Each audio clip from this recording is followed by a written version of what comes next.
Saya nak cerita, beli emas, kenapa kita nak bayar duit certain amount, emas tak dapat?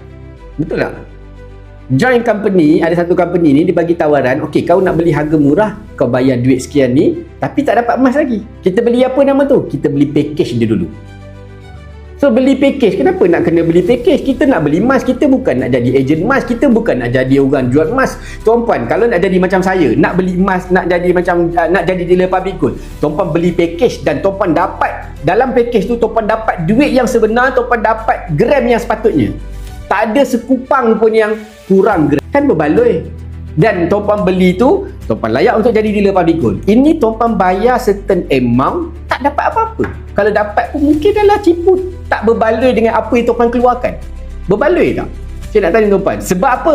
Dia bagi tawaran, oh kalau kau beli package ni, kau dapat harga macam ni. Dengan public gold tak payahlah, buka je web, tengok je harga, semua sama. Saya beli harga sama, tuan-puan pun beli harga sama. Tak ada kasta harga dalam public gold. Tak ada perbezaan harga dalam public gold. Itulah public gold.